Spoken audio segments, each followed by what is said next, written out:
Bom, vamos continuar a estudar então a última parte do nosso curso de Física Teórica 1, onde a gente vai continuar estudando o movimento de rotação. Nós já entendemos como que ele ocorre para uma partícula e para um corpo rígido. É muito importante que a gente tenha isso claro. Nós estamos estudando partículas, como é que são os movimentos. Continuamos a estudar os movimentos de partículas, de pontos, mas agora nós temos que nos preocupar também com objetos que têm uma forma mais complexa. Tá? Então, isso vai aparecer de forma muito clara quando nós estivermos estudando o movimento de rotação, porque o movimento retilíneo, nós vimos que o centro de massa meio que recupera, ele consegue transformar toda a complexidade da forma do objeto novamente num ponto. Basta trocar pelo centro de massa desse objeto que a gente continua aplicando as equações que a gente usa para descrever o movimento retilíneo. Para um objeto complexo, a gente troca pelo movimento do centro de massa. Tá? Isso funciona muito bem para o movimento retilíneo. No caso do movimento rotacional, essa mudança, trocar o objeto pelo ponto de centro de massa dele, não vai produzir o resultado esperado, não vai descrever corretamente o movimento desse objeto. Tá? Então, quando a gente estiver lidando com movimentos de rotação, nós, além, é claro, de termos a atenção ao centro de massa do objeto, nós também temos que ver como é que o objeto se move em torno do centro de massa dele. Tá? Então, o movimento de rotação em torno desse ponto do centro de massa também precisa ser estudado, tá? Porque coisas que vocês até agora já aprenderam a descrever o movimento de rotação, tem toda aquela parte de descrever um círculo, as variáveis lineares e as variáveis angulares, toda aquela descrição do movimento rotacional vocês já estudaram, e agora também estudaram que as causas para o movimento de rotação vêm do torque. Tá? Então eu preciso ter torque para ter rotação. Eu não vou ver nada na natureza girando, rotacionando, se não tiver um torque. Tá? É igual, eu não vou ver um objeto se deslocando em linha reta se eu não tiver, não vou ver um objeto sendo acelerado, né, em linha reta se não tiver força resultante. Tá? Isso na mecânica é muito claro isso. Eu não consigo ter movimentos acelerados sem ter força resultante. Da mesma forma, não vou ver movimentos rotacionais sem torque resultante. Tá? Então, o conceito de torque ele é fundamental para estudar rotações. Então, tanto é que a gente faz essa separação quando está estudando movimento retilíneo, forças. Quando está estudando movimentos rotacionais, torque. Tá? Então, vocês vão ver que a partir do torque, muita coisa começa a aparecer. Uma delas que vocês viram nas minhas últimas aulas é que o torque resultante, ele é igual ao momento de inércia vezes a aceleração angular. Tá? Então, essa aqui é a segunda lei de Newton aplicada a rotações, vocês já viram nas minhas aulas anteriores, e a partir dessa equação nós obtivemos uma fórmula para calcular momento de inércia. Momento de inércia é um conceito que vocês já estudaram também ao longo das minhas aulas anteriores. Espero que vocês já tenham feito bastante exemplos, bastante exercícios para entender como calcular, como usar, como tirar conclusões a partir disso. Então a gente viu que para um sistema composto de muitas partículas, o momento de inércia é somatório de I igual a 1 até N, MI, a massa de um pedacinho do objeto, RI ao quadrado, onde esse RI é a distância que esse iésima partícula está para o eixo de rotação. Quando nós estamos estudando rotações, é fundamental que a gente tenha plena clareza de onde está o eixo de rotação. O eixo de rotação é o que vai determinar, por exemplo, como calcular essas distâncias, aonde está localizado o ponto pelo qual o objeto está girando naquele momento. Então, o eixo de rotação, o ponto por onde o objeto rotaciona, o ponto em que ele fica rotacionando, o eixo de rotação, é um conceito também, não é um conceito, é um ponto no espaço em que precisa ser muito bem definido, precisa ter muita clareza onde ele está localizado. Tá? Para que eu consiga, por exemplo, calcular momento de inércia. Eu não vou conseguir calcular momento de inércia se eu não souber onde está o eixo de rotação. Porque se eu não sei onde está o eixo de rotação, eu não sei calcular essas distâncias, tá bom? Então tem tudo isso envolvido. E estou tentando recapitular aqui algumas coisas, porque como eu falei, a partir do torque nós começamos a encontrar novas grandezas físicas, o momento de inércia é uma delas, e isso aqui, essa fórmula aqui, ela se aplica muito bem para corpo rígido. Corpos rígidos são, geralmente, nós quando queremos calcular o torque resultante num objeto que pode ser representado por um corpo rígido, nós utilizamos a segunda lei de Newton usando essa fórmula. Tá? Nós usamos essa fórmula para estudar o movimento de rotação de corpo rígido, um objeto com mais formas. Quando a gente tem só uma partícula de massa m, quando a gente está estudando só uma única partícula de massa m, nós costumamos usar a outra fórmula para o torque, né? O torque resultante vai ser a distância r que essa partícula está para o eixo de rotação. Então, eu vou ter aqui nosso eixo de rotação, eu vou escrever ER, eu vou ter uma partícula de massa M, que está rotacionando, ela está rotacionando com velocidade V em torno desse eixo de rotação, tá? Ela está descrevendo o movimento de rotação em torno desse eixo de rotação, essa única partícula aqui de massa M, tá? E o torque resultante para que ela, porque veja bem, eu consigo descrever o movimento dessa partícula totalmente usando as equações da cinemática para rotação, posição angular, velocidade angular, aceleração angular, consigo fazer tudo isso, mas o que causa esse movimento de rotação é o torque. Preciso ter torque para ter rotação. E aí, essa partícula, para rotacionar em torno desse eixo de rotação, eu vou precisar saber a distância que ela está do eixo de rotação, que eu chamo de R, precisa ter uma força F causando esse movimento de rotação, tá? Então, na fórmula aqui vai entrar o módulo dessa força F e o seno do ângulo entre R e F. Vou chamar de θ aqui, que a gente costuma... Aqui está aí o nosso θ, aqui está a nossa partícula de massa M, e o ângulo θ é o ângulo entre a força F e o vetor R. O vetor R aponta nessa direção, o F aqui eu quero esse ângulo θ, que vai entrar nessa fórmula, que vocês usaram aí para responder alguns exemplos aí da lista, tá bom?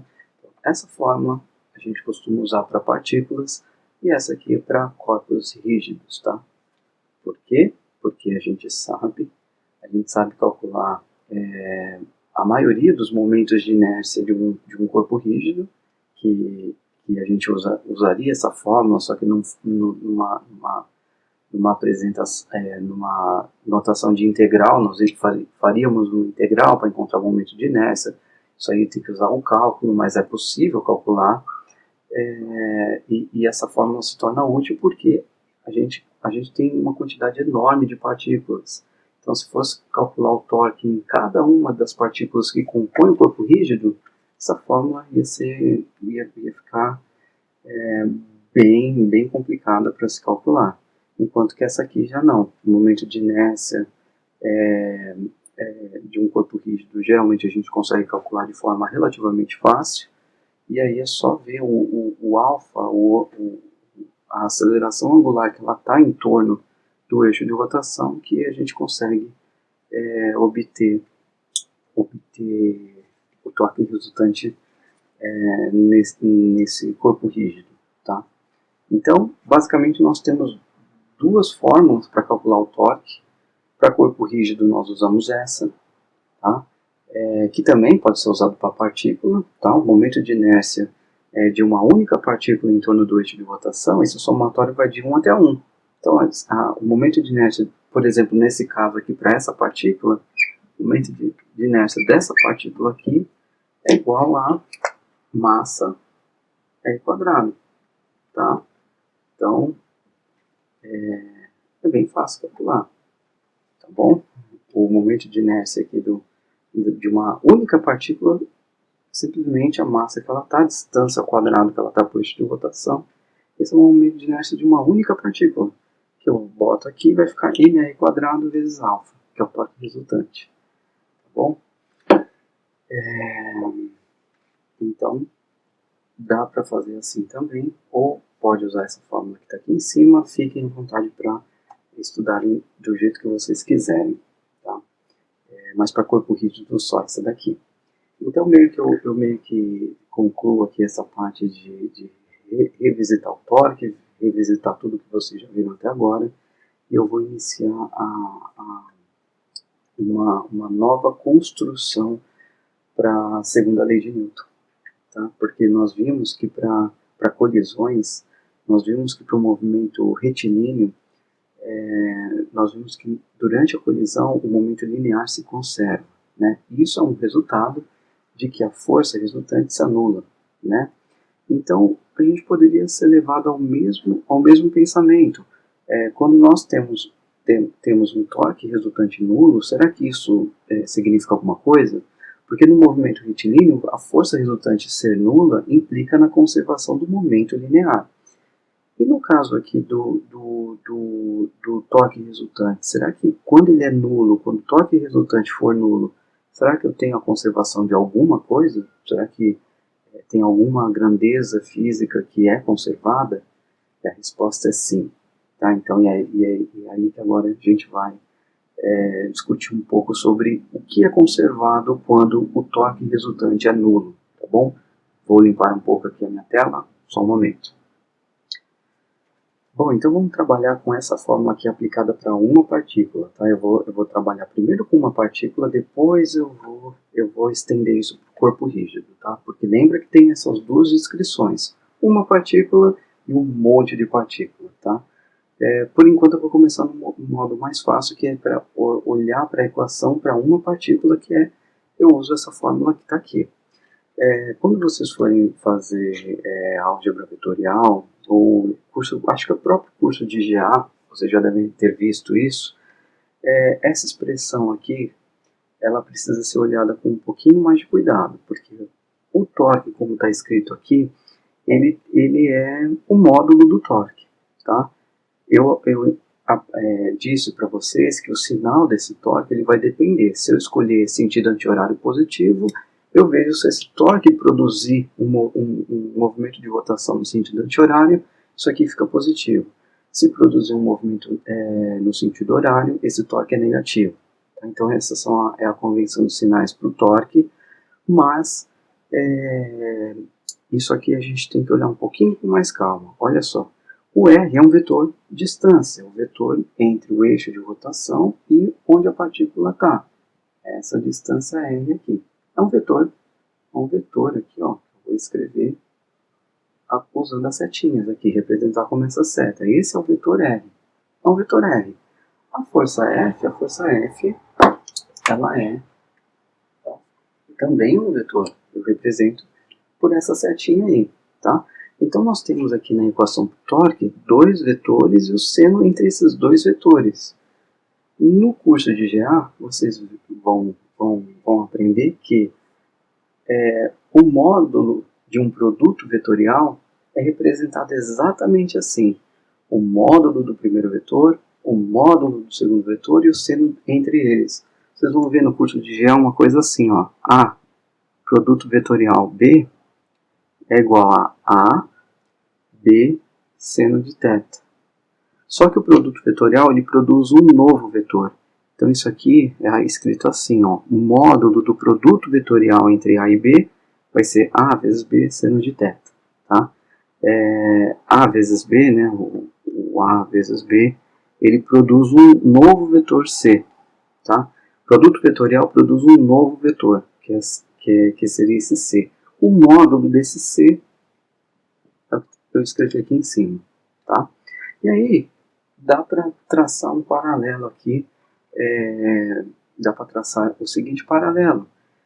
O torque ele tem uma forma aqui, lembra que eu cheguei nessa forma aqui com vocês de um jeito bastante intuitivo. Cheguei nessa forma do torque aqui com vocês, usando o exemplo da porta, vendo por que tem que ter esse seno, por que não é R vezes F simplesmente, a presença desse seno é fundamental para entender o torque. Então, o módulo do torque é assim, só que a gente consegue correlacionar o torque numa forma vetorial, porque a natureza do torque é vetorial, o torque é um vetor. Então, o torque, usando todo esse conhecimento aqui da geometria analítica, a gente consegue escrever o torque, o vetor torque, assim, ó, R, produto vetorial, F. Por quê? Porque aí qual que vai ser o módulo do torque? Módulo do R, módulo do F, seno entre R e F. Exatamente essa forma, tá? Esse aqui é a fórmula vetorial para o torque, tá? Por que eu estou escrevendo isso? Por quê? Porque daqui é que vai surgir uma nova equação aplicada para rotações. A gente aprendeu na segunda lei de Newton que eu estou analisando esse caso aqui para uma partícula, como eu falei, para pegar o caso mais simples, depois eu estendo para os casos mais complicados. Mas olha só, se essa força F for a única, ela é a resultante. E ela sendo a única força resultante, ela é a única força que está atuando nesse sistema para causar essa rotação da partícula aqui, o torque também vai ser resultante. Tá? Eu estou trabalhando só com uma força, uma única força vai entrar nessa equação, isso aqui vai ser o próprio torque resultante. Tá?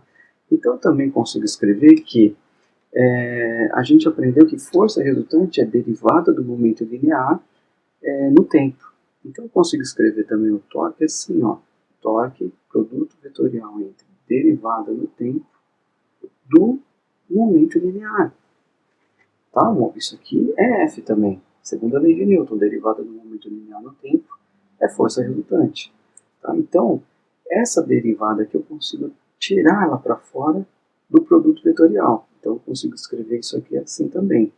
ddt R, produto vetorial com P.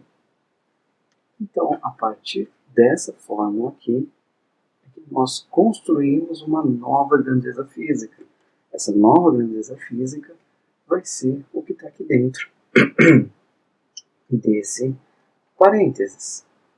Tá? O que está aqui dentro é o que eu chamo de L, o momento angular.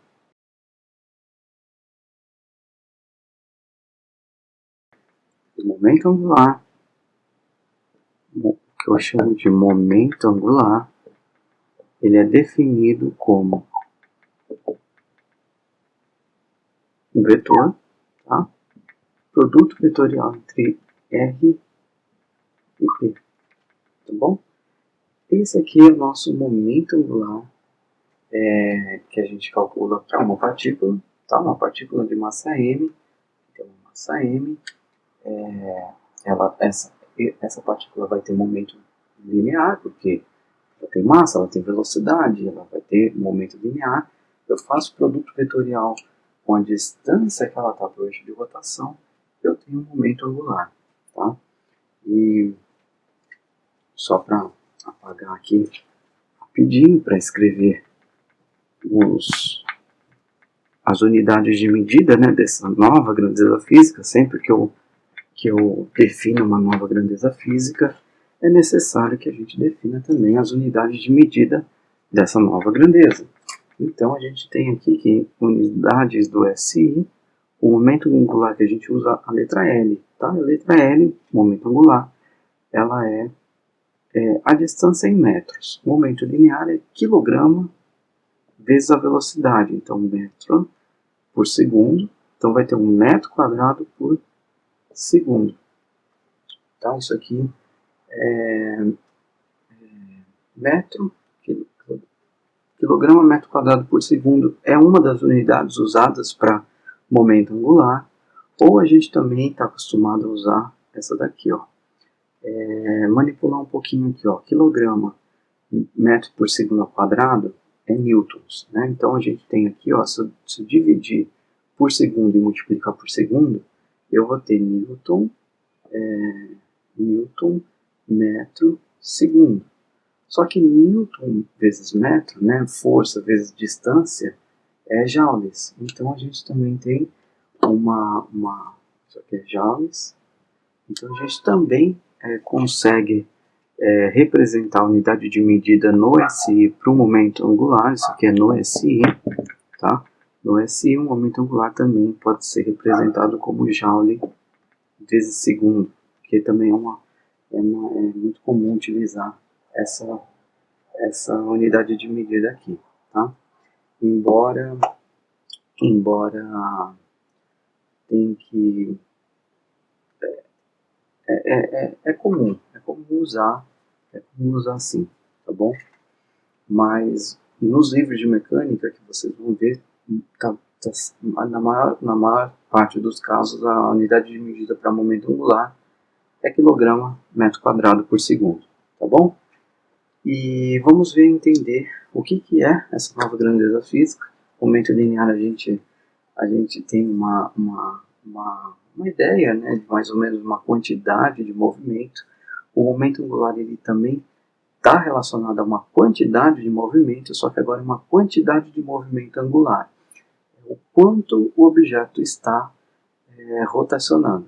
Tá? O momento angular ele traz essa informação do quanto o objeto está rotacionando, assim como o momento linear ele dá a ideia da quantidade do quanto um objeto está se movimentando, né? Ele carrega um pouco dessa noção do quanto um objeto se desloca no movimento retilíneo.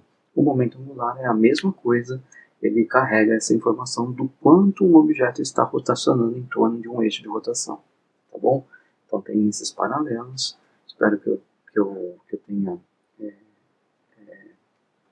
deixado bem claro onde esse momento angular aparece. Ele aparece aqui, ó, o torque resultante, só escrevendo aqui, ó, derivada no tempo dessa nova grandeza física aí, momento angular, tá? No movimento retilíneo a gente tinha, vou escrever bem pequenininho aqui, ó, força resultante ddt do momento linear. Tá? Essa aqui é a segunda lei de Newton para movimentos retilíneos. Essa aqui é a segunda lei de Newton para movimento de rotação. Tá bom?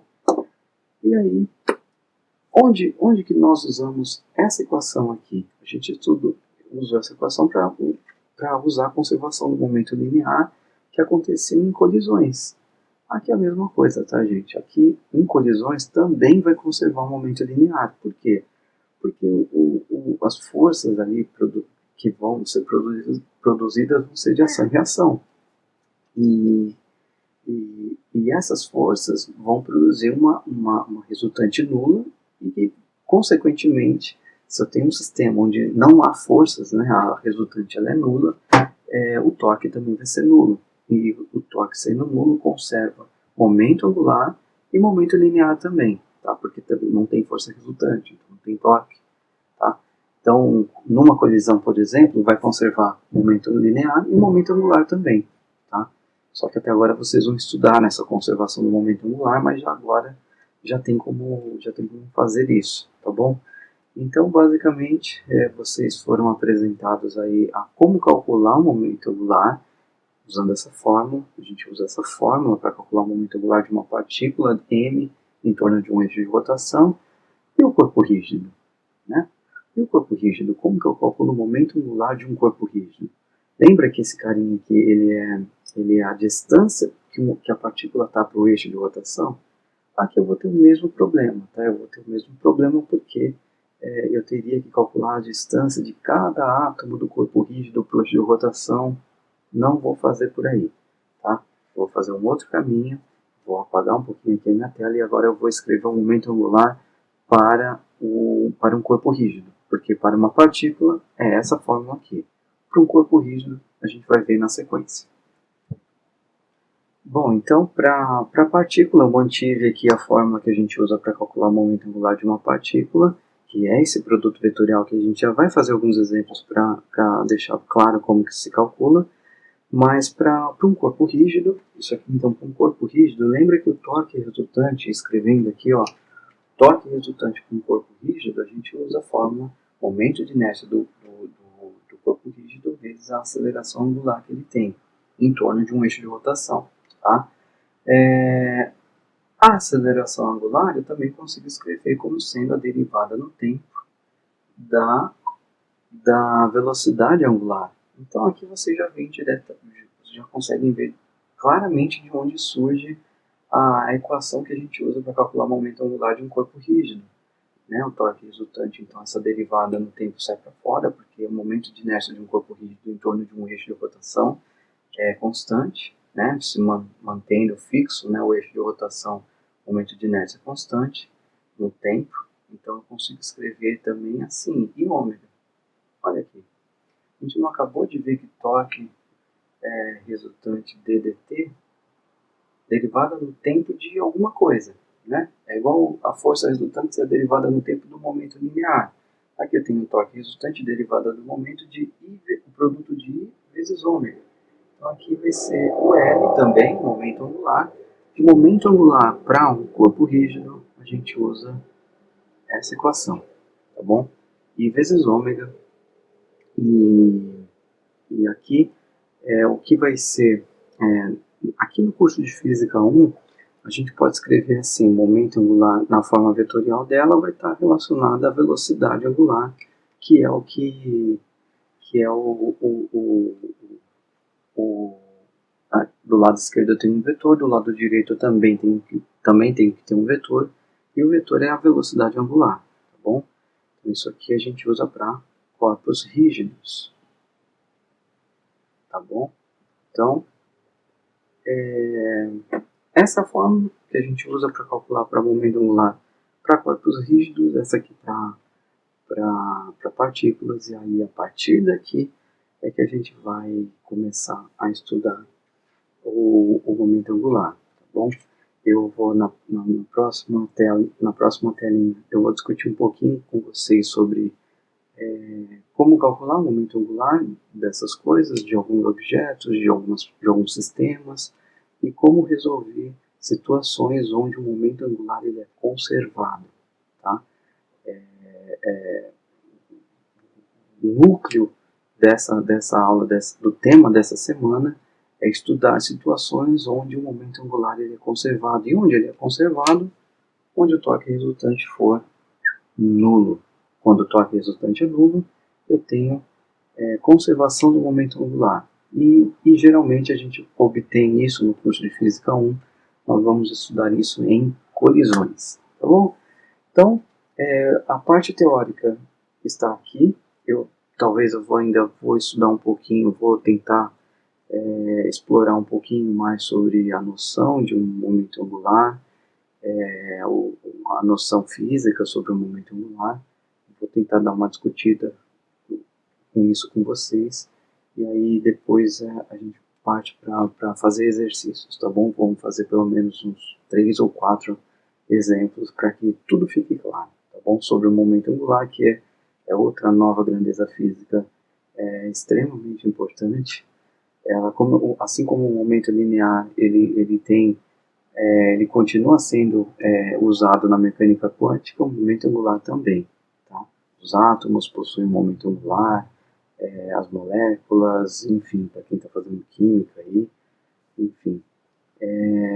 Tem muita coisa que dá para fazer com o momento angular, muitos sistemas mecânicos que são analisados em termos de momento angular, principalmente para mecânica, que estuda coisas que rotacionam, máquinas, peças, motores, coisas, equipamentos que têm movimento de rotação, em que dominar o momento angular é dos pré-requisitos para você dominar o sistema que você está trabalhando, tá bom?